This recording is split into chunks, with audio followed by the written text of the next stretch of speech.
Judas Iscariot was the last of the original 12 disciples of Jesus of Nazareth, also called the Christ. He accompanied Jesus throughout most of his earthly ministry. He was there, presumably, when Jesus walked on water, fed the 5,000, and raised Lazarus from the dead. He was certainly there when Mary anointed Jesus with perfume. And we know this because John tells us in his gospel that when Judas saw what she was doing, he said, "Why was this ointment not sold for 300 denarii and given to the poor?" And John also tells us why Judas said this, not because he cared about the poor, but because he was a thief, and having charge of the money bag, he used to help himself to what was put into it. That's John chapter 12, verse 6. But of course, what we remember most about Judas are the things that happened in the last days of his life. His secret meeting with the chief priests, his bargaining price for betrayal, his early departure from the Last Supper, and his infamous kiss in the Garden of Gethsemane. And we also remember what happened afterwards.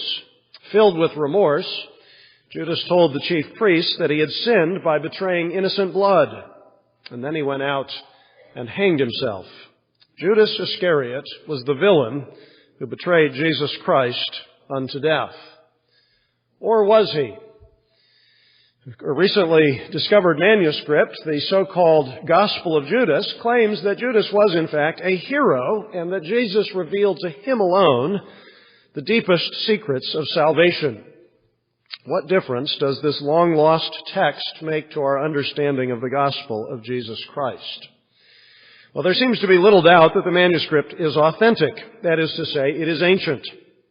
Apparently, it was stolen from an Egyptian tomb sometime in the 1970s and has been in the hands of various antiquities dealers ever since. When legitimate scholars finally saw the document, they immediately recognized the script as coming from the 2nd or 3rd century.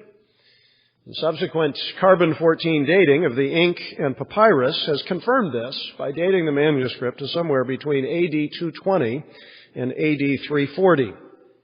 The original text is probably even older. Writing back in the 2nd century, Irenaeus mentioned the Gospel of Judas in an important work called Against Heresies. According to Irenaeus, one of the fathers of the early church, the Gospel of Judas was rejected by the church because it was not in agreement with the canonical Gospels of Matthew, Mark, Luke, and John. This newly discovered text gives every appearance of being a copy of the same book that was familiar to Irenaeus. And now we know what the Gospel of Judas actually says.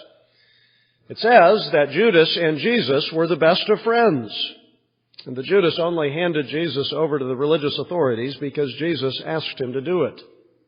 It says that Judas and Jesus had many private conversations during the last week of their lives, in which Jesus told Judas many secrets that he never shared with any of his other disciples. It also says that Judas was the most important disciple, the only one who really understood Jesus. And so, for example, Jesus reportedly said to him, "Step away from the others, and I shall tell you the mysteries of the kingdom. It is possible for you to reach it."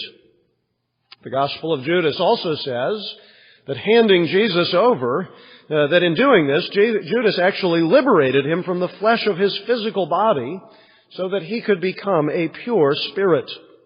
This seems to be what Jesus means when he says to Judas, "You will exceed all of them, for you will sacrifice the man that clothes me." Now, none of this is at all surprising. I say that not because it doesn't contradict everything that we know about Judas from the New Testament. Obviously it does. But because it agrees with everything we already know about the Gnostic heresies of Egyptian religion. You see, the Gnostics promised to give their followers inside information, secret spiritual knowledge that was only disclosed to someone initiated into the rites of their religion. And the Gnostics also denigrated the human body, believing that the spirit was always pure, while the flesh was inherently sinful.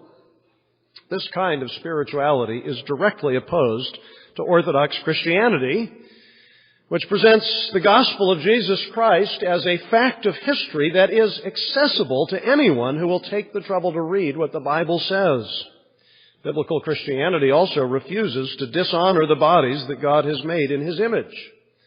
We believe that our souls have also fallen into sin, and that this brings our bodies into corruption and finally death. But we also believe that by the power of the resurrection, God will raise us up from the dead, redeeming our bodies as well as our souls. But you will not read about any of this in the Gospel of Judas, because it mentions neither the crucifixion nor the resurrection of Jesus Christ. Instead, it ends rather abruptly.